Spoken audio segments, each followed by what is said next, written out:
Hi, I'm Jenna. And I'm Steve. Welcome to All Things Mad Men, from Chip and Dip to Zooby Zoo. There's so much to love about this amazing show, and we're happy to connect to fans like us who discover new things with each rewatch. Be advised, while we aren't gratuitous with spoilers, they can pop up as we discuss character arcs through the final season. Let's get started with Mad Men C to Z. This is Season 5, Episode 2, A Little Kiss, Part 2. This episode was written by Matthew Weiner and directed by Jennifer Getzinger. This episode is set in the early summer of 1966, after Megan throws a surprise party for Dawn. This episode shows us several characters getting the message that you can't be this thing you want to be.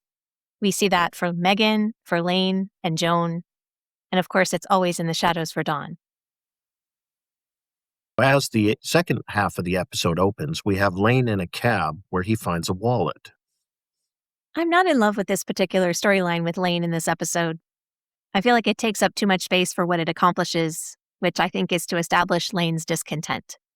We know Rebecca is back in New York with him. We saw them at the party together. So Lane has reset his marriage, which never seemed all that happy, but he's trying. We saw that with Dawn and Betty, too. I mean, they tried being back together, so I don't know that we're very optimistic about this working. For the moment, finding a wallet and a photo in a cab seems like a big adventure for Lane. This is his escape from his humdrum life. I'm kind of curious how Lane lured his family back across the Atlantic, because we know his wife Rebecca was really unhappy here and basically stormed back to England in a huff. Late last season, when Lane's father struck him and told him to get his family affairs in order, I kind of assumed that this meant Lane would have to return to England, but that's not what's happened. I would like to know a little bit more about the character and how he got back to this place. I agree. I think the actors who play Lane and Rebecca have a really great chemistry together, so I always appreciate their scenes, and I would much rather have seen that storyline take place than have this kind of odd to me storyline with a wallet. At home that same morning, Don Draper isn't snuggling with Megan or enjoying breakfast with his kids. Don is alone. He's using the new shaving brush from his kids, and he looks in the mirror. Don avoids confronting himself a lot of the time, but every once in a while it catches up to him. He doesn't look too happy as he stares at himself in the mirror shaving. I also noticed that the radio is announcing heavy surf in North Carolina. The summer of 1966 saw a lot of hurricanes, so much like the protest in episode 1 this season, this too is a hint of upheaval of these storms brewing. Pete is in Lane's office first thing, and he asks if Masters and Johnson are in, referring to Dawn and Megan after the party, of course. William Masters and Virginia Johnson researched human sexuality, and they founded an institution for their research in St. Louis in 1964. Masters of Sex is a 4-season show about Masters and Johnson that aired during the later seasons of Mad Men, and it includes a lot of Mad Men crossover connections, including directors Jennifer Getzinger, Leslie Linka Glatter, and Phil Abraham, as well as actors Rich Sommer, who plays Harry, Ann Dudek, who plays Francine, Melinda Page Hamilton, who plays Anna, and Alexa Alamani, who plays Allison. So if you're a fan of those actors and directors, it might be some to check out. Lane's wife calls Lane, and there's an issue with Nigel's tuition payment. And we can see as Lane goes through the wallet he found, he's trying to allay his wife's concerns about this unpaid bill, reassuring her that it's nothing more than the school wanting to be paid promptly, and they have plenty of time before the actual session for which the tuition applies. And I get the sense that Rebecca is trying to get along. I think she's not complaining about New York. She's calling him to say, I know you were upset when you left this morning. Maybe I'm overreacting. So I can see them trying to get a reset here. But in this, we learn that they have these money troubles. And I feel like it's another good conflict in Mad Men where we have an argument between two people who have relatable positions. Because Rebecca says, couldn't you pay the school fees early? And that interest they'd be collecting is a price to soothe her peace of mind about their son's spot at school. And Lane doesn't want to get into the details when they likely have a pretty fragile détente anyway. And I was thinking about these money troubles because we don't see Lane gambling or living large So he might have spent some on club memberships and his girlfriend, but the only other big expense we know about has been the 50,000 he put into SCDP as a junior partner back in September. Remember, Pete, the other junior partner, had 22,000 in savings, and then Trudy didn't want to invest in the company, but Don paid his share. So even if Lane had twice as much savings, it's still conceivable he could be feeling short on money with that expense, and that he didn't tell Rebecca about it because she would probably feel similarly to Trudy about just leaving SCDP behind. And I get the sense that he's being a bit deceptive with Rebecca here and not owning up to the fact that it's not an option to clear this bill. They don't have the cash. Lane is the money man. He knows where the finances of the family sit. And Rebecca is somewhat in the dark. Lane is trying to reassure her that everything's fine and it's almost a choice not to pay this bill. Lane gets distracted by a photo of a woman he finds inside the wallet as he's on the phone with his wife. It's clear Rebecca doesn't really have his full attention as a life partner, so he never plans to tell her about the financial issues. He's going to brush them aside.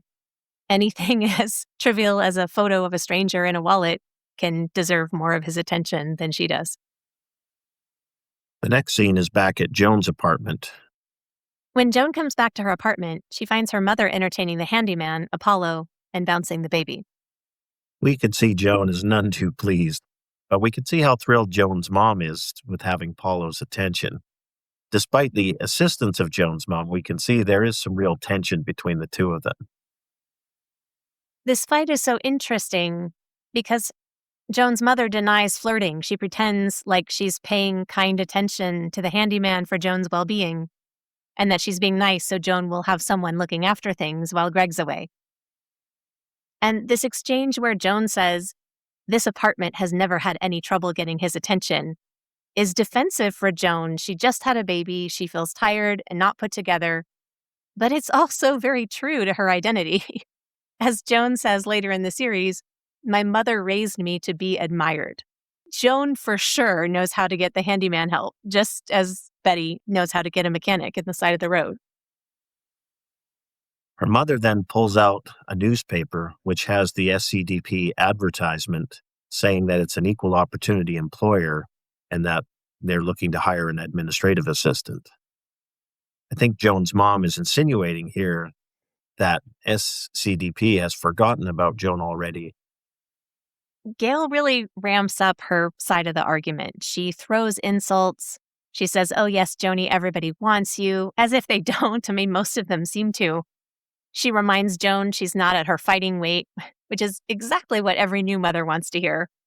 And that was a really cruel and sensitive thing to say, but it did remind me of Joan talking to Peggy in the pilot.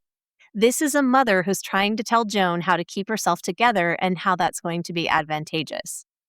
But how fun is it to receive that, right? Like, put a bag over your head and evaluate your strengths and weaknesses, right? That's Gail's philosophy talking. So when she hands Joan the paper with the ad, it seems like she's enjoying showing Joan how she's wrong. She can't trust that job. She should just trust her mother's advice. And I think Joan starts to doubt herself here, even though she's denying it. And I think we also need to point out that no one speaks to Joan in this way.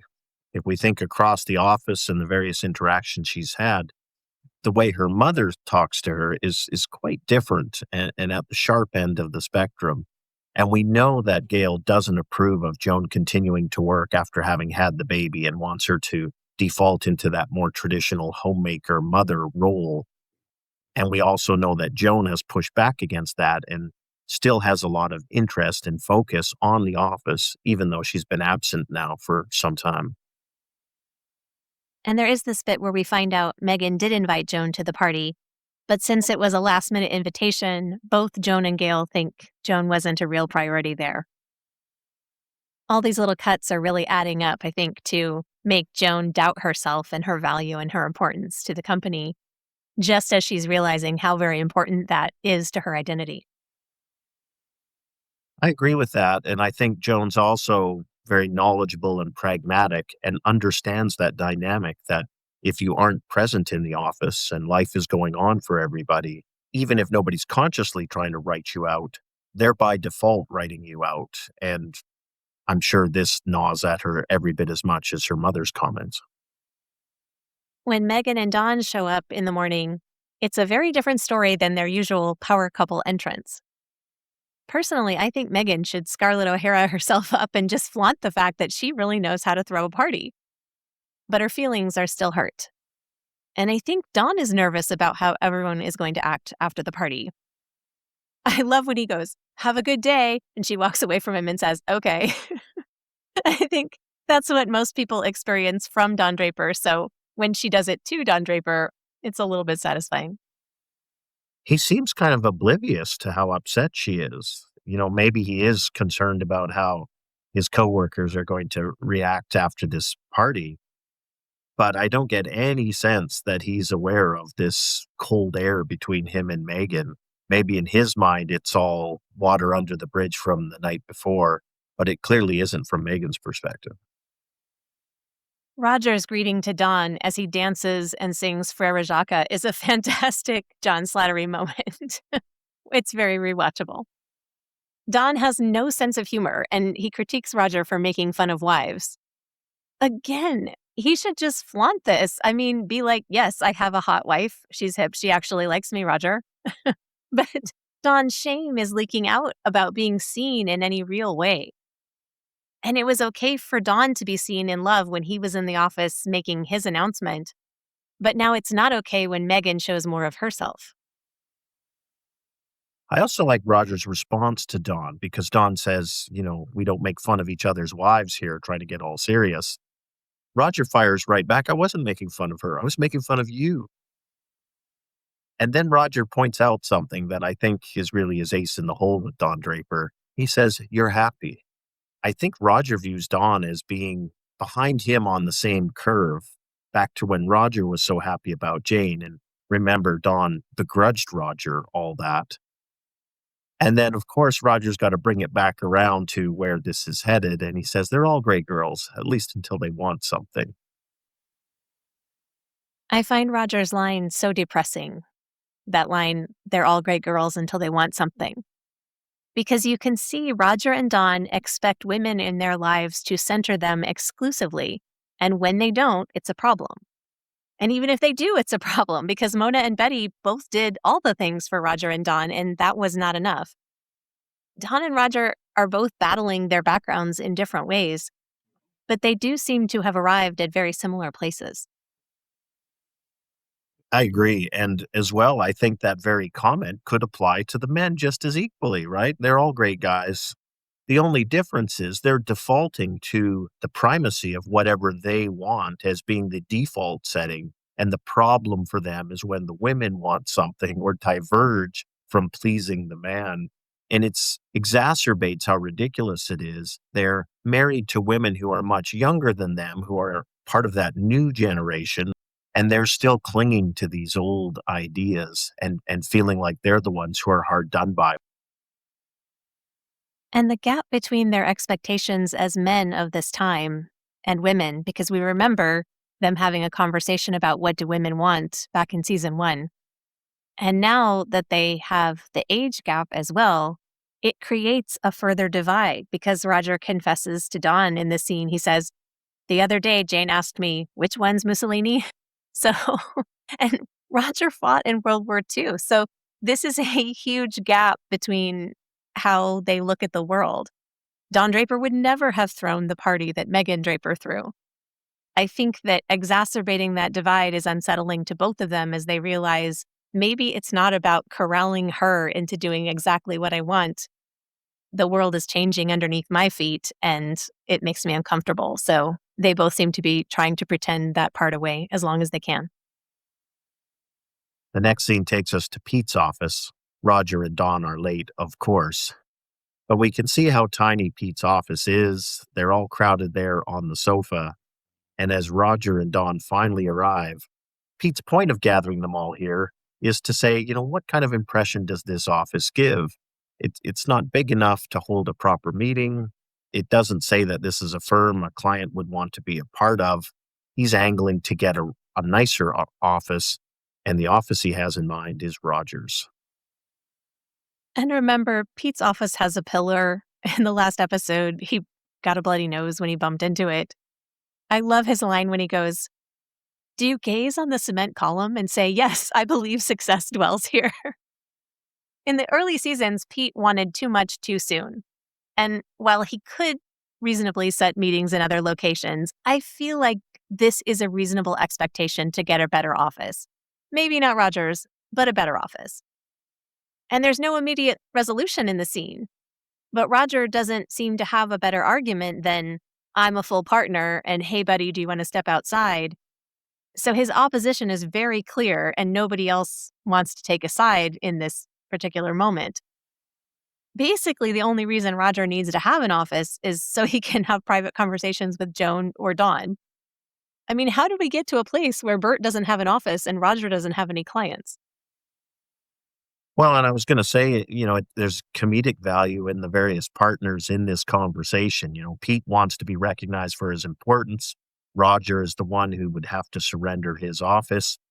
Bert doesn't even have an office, so he's kind of open to the idea of let's get more space and then I could have an office too. Lane, trying to play peacemaker and keep control of the money, tamps down on the idea that they can't afford any more space. For Roger, it's personal. And for Pete, it's increasingly personal. Don seems sympathetic to Pete, but at the same time, it's not like he can take Roger's office from him either. In the next scene, Harry puts his entire leg in his mouth as he talks to Stan about Megan's performance. The fact that Harry feels like he can talk about this in the break room is really bad, and Harry deserves every ounce of discomfort he's got coming to him because Megan walks in and overhears him talking. Stan helpfully says, "Hi, Megan," and Harry reads that as a joke, and so he continues, makes it infinitely worse. And it's been kind of easy to hate Stan, but when Harry is so awful, Mad Men makes us cheer for him a little bit here. Yeah, it's really hilarious because Stan has given the warning to Harry that Harry mistakenly assumes is a joke. And then, of course, Stan has to provoke Harry further, knowing Megan is sitting behind him. And then we can see all the neurotic impulses of Harry coming home to roost as Megan shoots him a killing look. Next, Lane has a pretty long conversation with this woman about the wallet he found. It becomes a flirtation, and he tries to set it up so he can meet with her. He's both a gentleman and a cad on this call, but the conflict between wanting to run out and flirt with this woman and stay and tend to his responsibilities, that seems to reflect his discontent. We know a little something about characters who are both things at the same time. And in the scene, the camera is only showing us Lane. So we're watching his physical reactions, his fidgeting, and then his growing excitement and fascination with this voice on the other end of the phone. There's a certain pathetic aspect to it, I think, in that we realize how desperate he is for this type of attention to pursue this sort of fantasy. There's really no reason to go down this path at all. But I think it says a lot about Lane's state of mind and, as you mentioned, dissatisfaction at this point in time. Yes, the whole encounter seems to be about Lane wanting something he can't have, but I do find it hard to believe he's this invested just from one photo. And you wish he could be happy with himself as he is, and clearly he is not. This is a big spoiler ahead, so fast forward a bit if you want to miss it. Lane has a very significant line when the woman says she'll come by, and Lane says, "I'll be here for the rest of my life." And he means it to say, "I'll wait for you indefinitely," but we know what's in store for Lane this season. Back in Harry's office, he's moping and afraid that his comment to Megan is going to find its way back to Don Draper. When he gets requested to go into Roger's office, he does the walk to the execution in Roger's office without even giving Roger a chance to speak, starts making his own case. And Roger is completely perplexed by this. And he admits that he made fun of Zuby Zoo, which Roger, having done the same thing, immediately commiserates with Harry about that. And you can tell they both thought Megan was extremely sexy in Zuby Zoo, but they're also having some fun at Don Draper's expense. Roger wants to solve the problem for Pete by letting Pete have Harry's office. Harry's defensive, but he's also nervous and lacks confidence. So Roger keeps pushing on him. When he can't get him to voluntarily commit to trading offices, Roger then looks to bribe him and pulls out a large pile of money in his pocket, which turns out to be about $1,100, which is probably equal to a month's salary for Harry. Harry whines a bit about the inferior office. It's interesting how Roger is basically bankrolling the business right now out of his own pocket, whether it's bribing secretaries to pay more attention to him or bribing Harry to trade offices with Pete. I bet Roger could have paid Lane $1,000 to switch offices with Pete instead of Harry, but this is a lot funnier. I especially like when Harry says, "There's no window in there." And Roger says, "You could buy yourself a beautiful picture of something to look at." Roger makes it clear that the discussion is over and threatens to have the conversation turn back to the topic that Harry originally thought he was called to the office to discuss. Next, we see Joan coming back to work. She's brought Kevin in a carriage, and she's struggling with the door, and Meredith in reception does not help her at all. I read something a long time ago about how people are constantly willing to hold doors and packages and assist pregnant women, but not women juggling children in carriages, which is often true and an interesting discrepancy. The greater insult to Joan here seems to be that Meredith doesn't even know who she is. Meredith is played by Stephanie Drake, and you might have seen her in The Goldbergs. She also wrote and starred in a 2018 short film called After Meredith. Not only does Meredith fail to shower Joan with an appropriate welcome back, she reveals that Scarlett and Clara are doing the books for Mr. Price, which to Joan seems to make Joan's mother right. They are replacing her. And for Joan to lose this thing she's been missing, this thing she feels good at and that makes her feel important, it's soul-crushing. But she keeps it together and she goes in to face it anyway. This woman brought her Scarlett O'Hara face. In terms of Joan and her paranoia about being forgotten at the office, this seems to be confirming every fear. So it really couldn't be a worse entree into the office than how this is going for Joan. And Joan has this line to Meredith saying, "I know a girl who had your job who ended up with everything." And this to me is so contradictory because, of course, she's talking about Megan, who got to marry Don. I don't know if that's ending up with everything. It's money, he's handsome, prestige. But Joan knows he's a cheater. She knows about a woman Peggy mentioned in season 1. She knows about Bobby Barrett. She knows about the fling with Allison. She probably knows about Faye. So for her to see a marriage to Don as everything, or go back to her former mindset of marrying a guy like that is the dream. That's perfect for this moment because this is Joan going back to what her mother taught her about marrying well and not trusting herself for a second that she can be happy as a professional because she thinks they fired her and let her down. And let's agree, Joan could be an efficient leader in any office, but here she knows where the bodies are buried and she feels like she matters. I don't think Joan wants to marry Don, but just like Peggy has imagined in the past that gorgeous women don't have any problems, Joan, I think, does default into this fantasy that marrying well will bring satisfaction. And we know marriage has not brought that to her. I viewed it as almost like a sniping remark or saying something that maybe on its surface someone like Meredith would take to be, oh, what a great thing to say or what a positive thing, when really, Joan knows the messy reality behind things. And I wondered if it was perhaps a subtle shot. As Joan makes her way into the office, she seems cool and collected. And finally, she gets the reception she wanted. Clara and Caroline come in, Dawn makes an appearance. There's a great moment where Megan is walking down the hall and turns to avoid Dawn, but then she's facing Harry, who's obviously the greater evil, so she ends up having to go back and say hi to Joan. Don is very warm in his greeting to Joan, which kind of surprised me. It's not that they don't get along or they don't see each other's value to the firm, but this just seems to be Don Draper at his most effusive, especially compared to how cold he has been to so many other people on so many other occasions. And then who shows up but Uncle Roger? And he immediately starts checking out the baby. Do you think Roger suspects this is his baby? I do. As Roger holds this baby, it seems clear to me he knows it's his.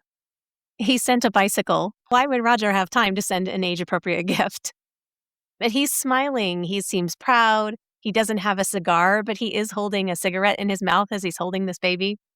And I really like Joan's line. She says, the baby has been keeping her awake and he needs constant attention. And if that's not a direct tell about who's the father of this baby. I also wanted to point out that Joan makes what she thinks is a polite comment about Megan being a mother soon. And Dawn doesn't seem averse to that idea. They're watching Megan hold the baby, but Megan doesn't bite on that either, and she hands him back. Did you expect Megan and Dawn to start having children? We haven't seen them really discuss that, and it didn't work out so well for Dawn and Betty.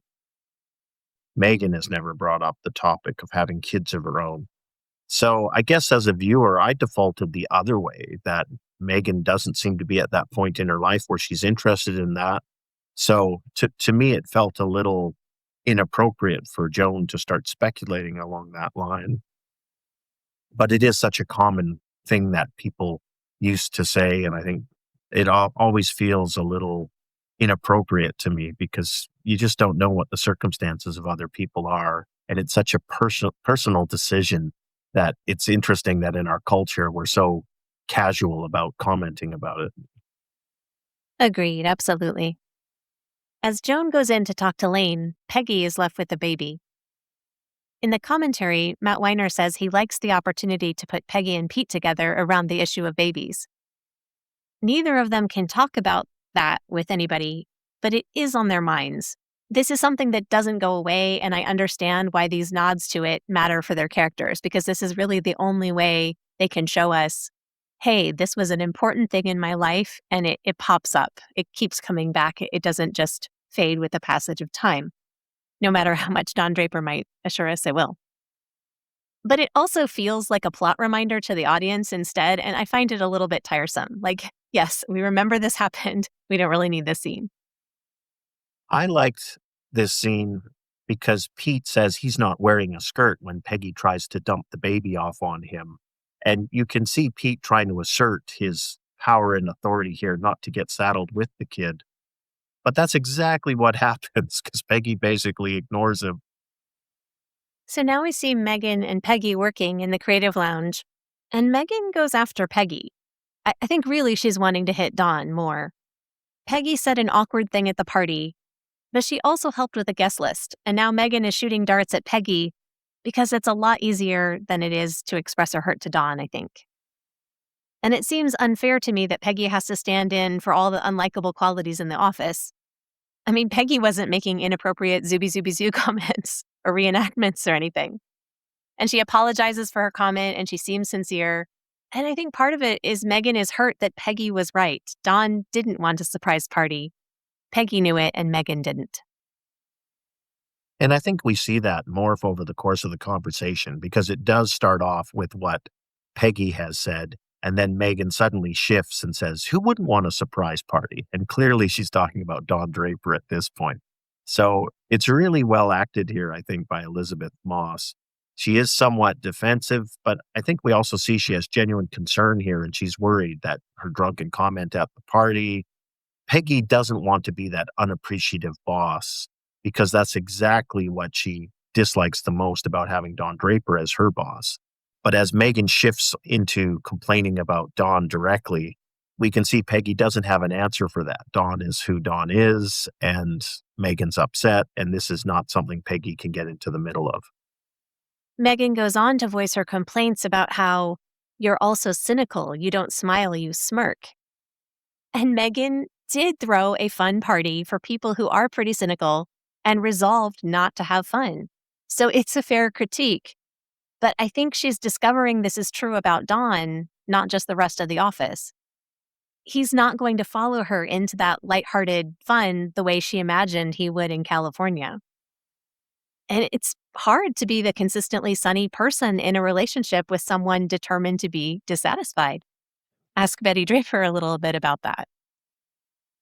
And as Megan is talking through this with Peggy, I think probably because she trusts her more than anybody else and she can be safe to express some anger here. When she says, who wouldn't want a surprise party, we see exactly how hurt she is that Dawn didn't receive this as the gesture of love she intended.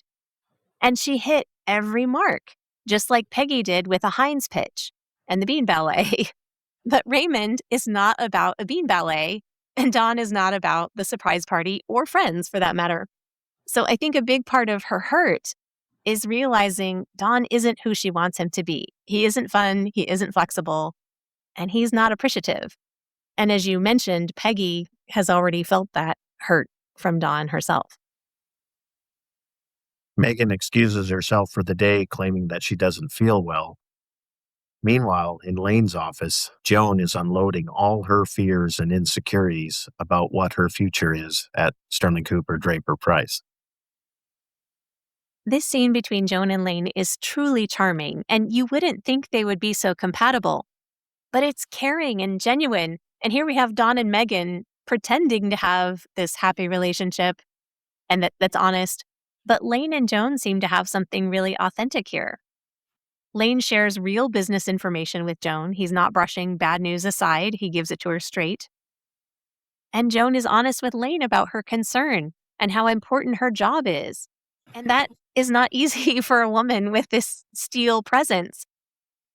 Lane gives Joan exactly what she needs. He shares gossip and appreciation, a little bit of comfort and care that she's not getting from her mother. Lane reenacting Megan's dance is also highly rewatchable. Yeah, he shows such genuine concern, and it really allays Joan's fears, I think, because she can see how sincere he is, and his comments about how Scarlett and Clara can't hope to cover her work. It just is the exact opposite of all the fears and insecurities Joan walked in the door with. He puts them all to rest.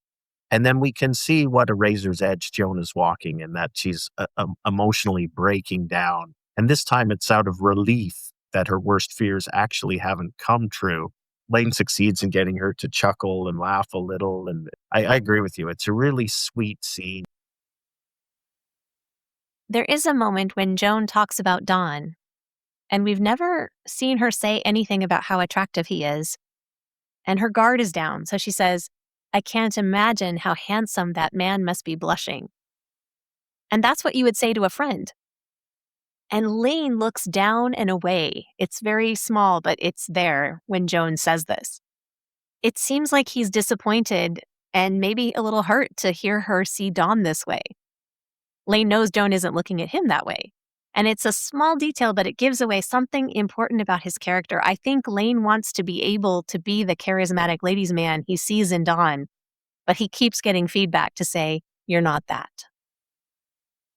Yeah, and I think, with that little physical gesture, I think that is brilliant. And I also like his quip when he says he saw Don's soul leave his body, which is light, it's humorous, and it moves the conversation away from perhaps one of these aspects of appeal that Don Draper has that Lane Price will never have.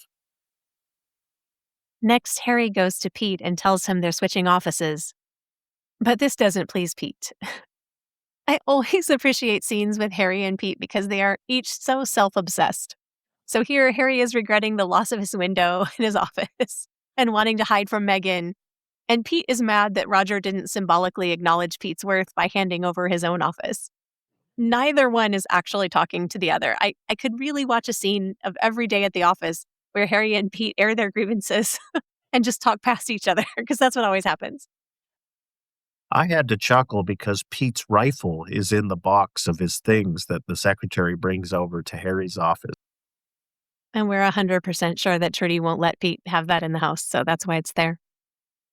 The next scene seems a little selfish of Peggy because it's damage control.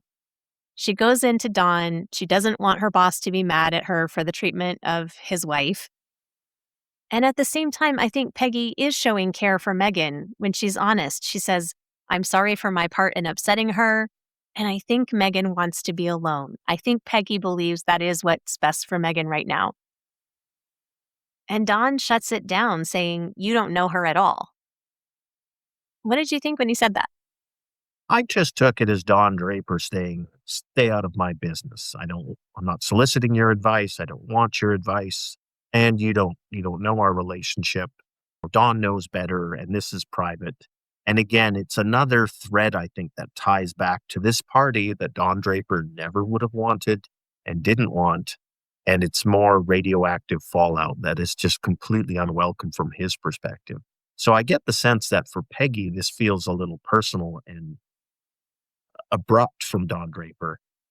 I don't think it was personal to her at all. I think he would have snapped at anybody who said that. I agree. I think that's true. He would have snapped at anybody. But the line feels dishonest to me. Dawn doesn't really know Megan, and Megan doesn't really know Dawn.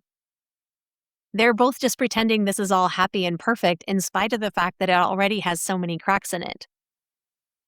But Dawn does go right home to see Megan and care for her, which maybe he would have done for Betty, but maybe with just a lot of sighing and obligation attached to it. Dawn does really seem invested in this idea that Megan is his life and they're happy, and that's all that matters, even if it's not true.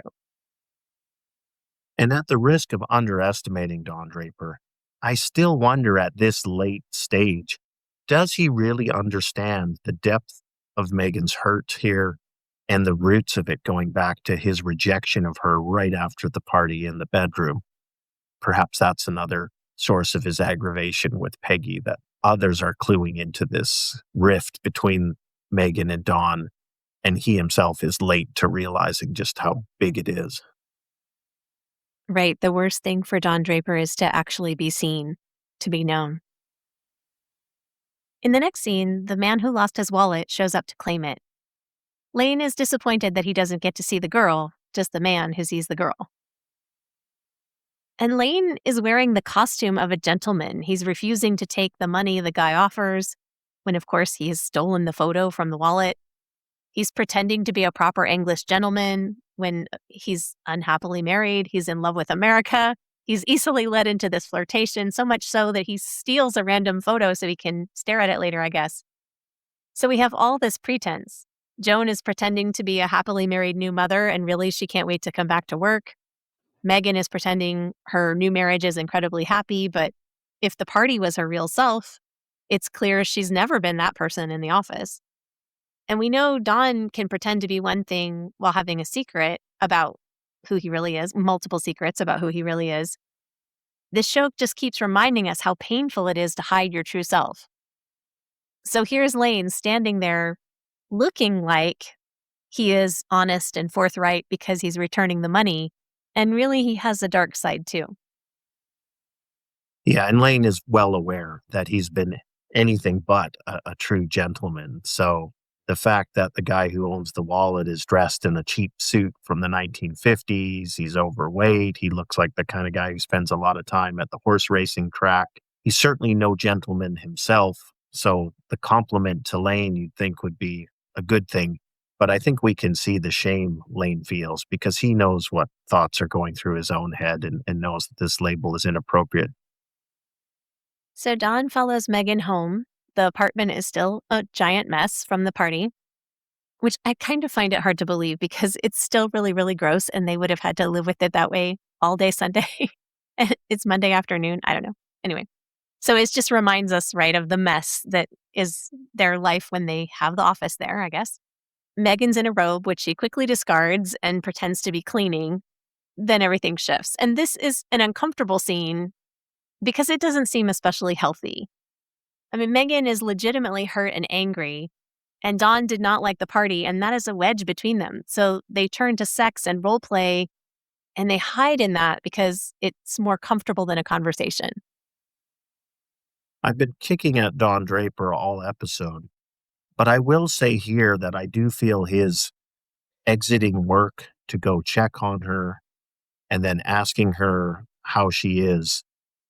I think these are subtle male apologies in that often unsatisfactory form, but these are indications of his care and concern for her, which has been wanting. And she's not accepting them as sufficient or even acknowledging them. But I have to guess that Megan can see that there is concern here, and at least that's a good sign in the midst of her hurt and anger towards Don. I think on first watch, I thought this scene was Megan being really smart and managing Dawn. Instead of pouting or making him face his issues, she finds a way to draw him in and reestablish that closeness. even though it is avoiding a lot of important things between them.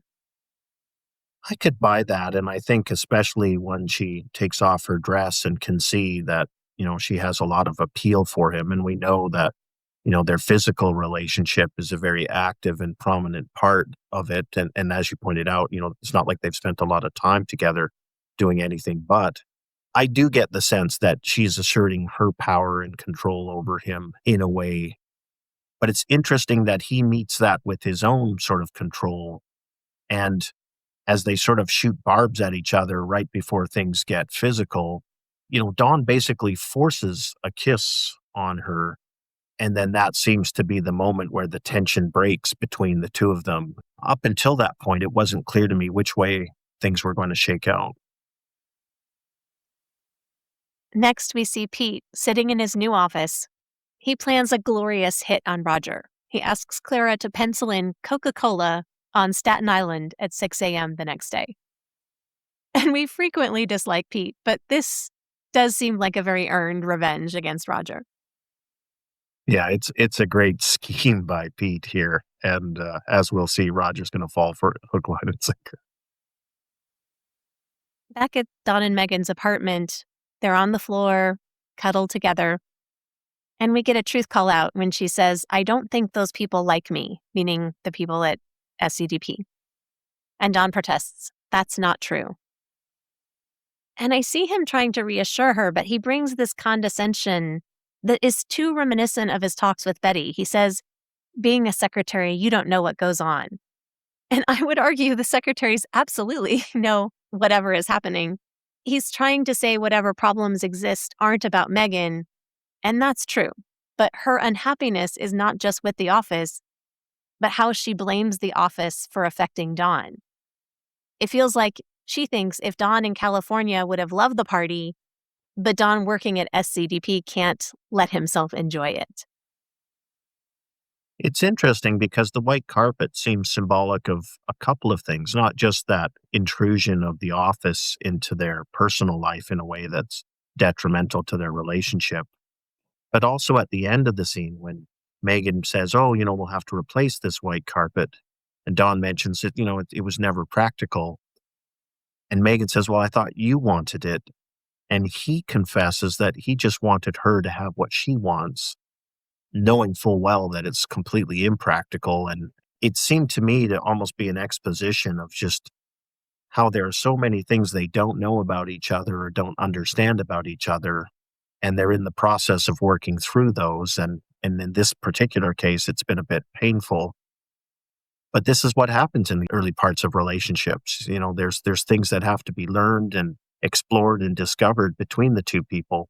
And they simply haven't had enough time together to clear all those out.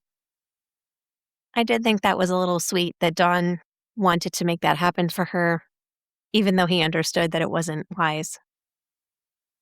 I think Megan's attitude about the office here is such a contrast with Joan, who is devastated to be shut out of the place she loves, and also Peggy, who is thriving in this work role that gave her a new life beyond the Brooklyn one her family planned for her.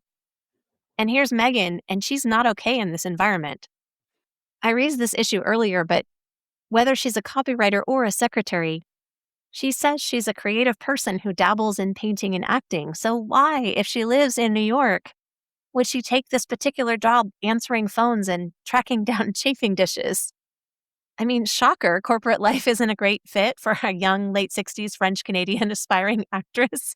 That's just, why would you stay there? And Don is just as much tied to that business.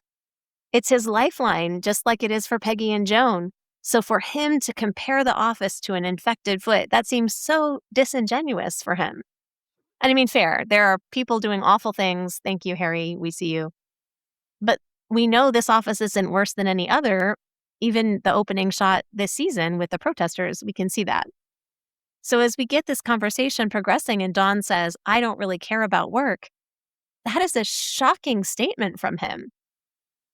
I mean, he's been laxed and checked out, but who is this man if not the consummate creative ad guy? He has no other identity he wants to claim long term. So in this moment, He seems very much into the fantasy of loving Megan, and that's all he needs. That is new for him. I mean, he had it with Betty for 3 minutes or so, but it passed. I wish he had Peggy in the room to call bullshit when he pretends he doesn't get all his satisfaction from this job, because we know he does. Going back to how Megan ended up in the office, I think that's probably she needs to earn, right? How do you have enough money to live in New York if you're not earning?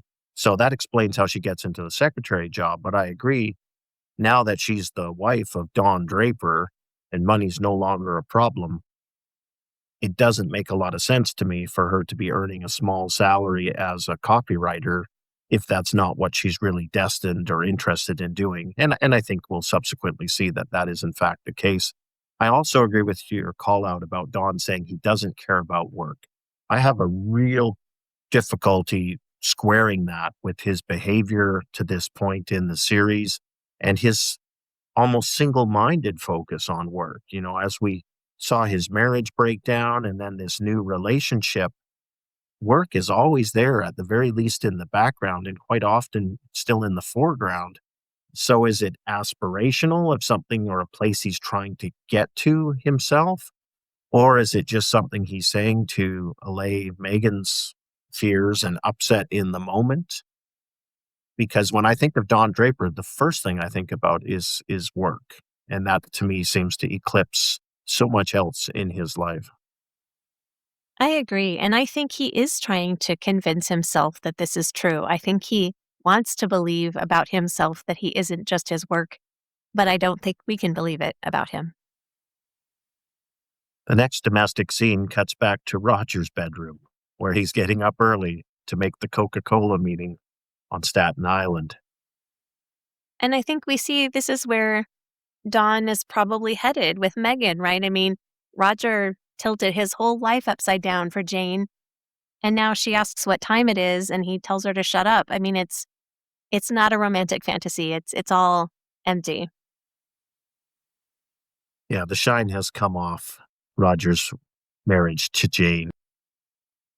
And we see Pete taking the train home, and he reveals that Trudy and Pete are looking at an in-ground pool for their house in the suburbs. So that's Pete giving in to Trudy's vision of their new life together, just like the new city apartment she had to have for their young couple identity, even if that made him uncomfortable that her parents financed it. And now, for all his barking, he follows her out to the suburbs, and I think he thinks he's supposed to want this. But this isn't happiness for Pete. The baby in the suburbs aren't exciting, and the pool keeps Trudy happy for a minute, but there doesn't seem to be any joy in this for Pete. And I know he is a hard man to feel sorry for, but we recognize him. He's a man doing things that people do, but he's becoming invisible to himself. I don't envy the woman who skins his rabbits in a cabin for him or anything. And I don't think he would last a week there anyway, but he is unhappy here. He does seem to get some smug enjoyment about what it conveys of his wealth and success that he can talk about an in-ground pool. And his seatmates there on the train seem duly impressed because they know exactly how expensive that pool is. But I agree with you. If that's where Pete's getting his satisfaction, it's of a very shallow, fleeting character.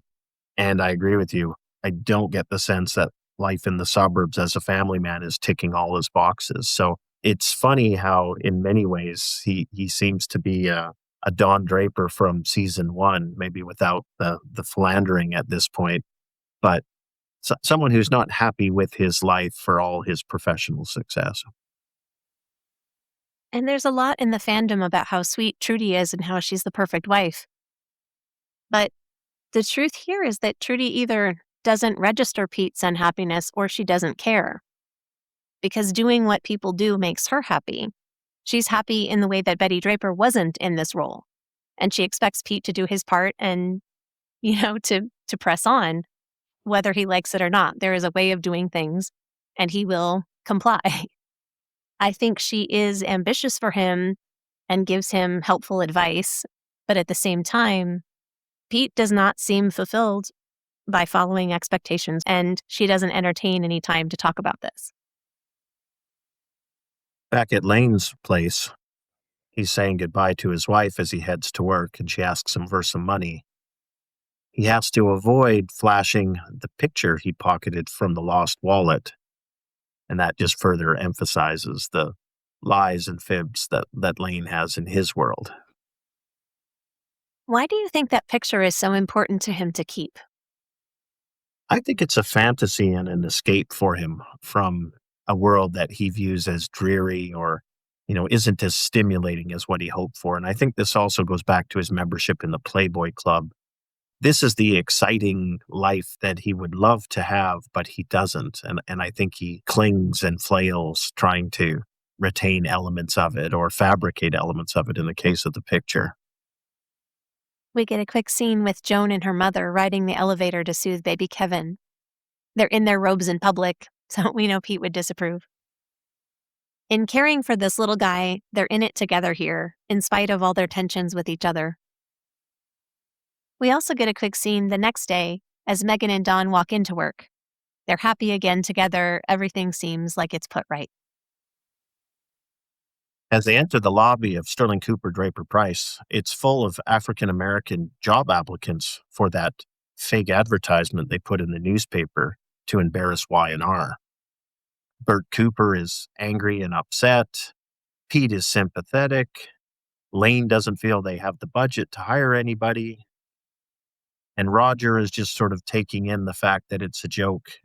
The thing that stood out for me in this scene is how compelling just the hope and humanity of the people in the lobby is. These are people who've been shut out and blocked and discriminated against. And here's this flash or glimmer of opportunity. They've shown up in large numbers. So even as the partners have, for the most part, a somewhat selfish perspective on it, the humanity of the people in that lobby is just really compelling to me as a viewer when you realize what they're trying to do in their lives. And they have no idea that the origin of this ad is a joke to embarrass another firm. Yes, the office ends up accepting applications for secretaries. It's 1966, and it's shocking it's taken this long to get here, but they finally got here.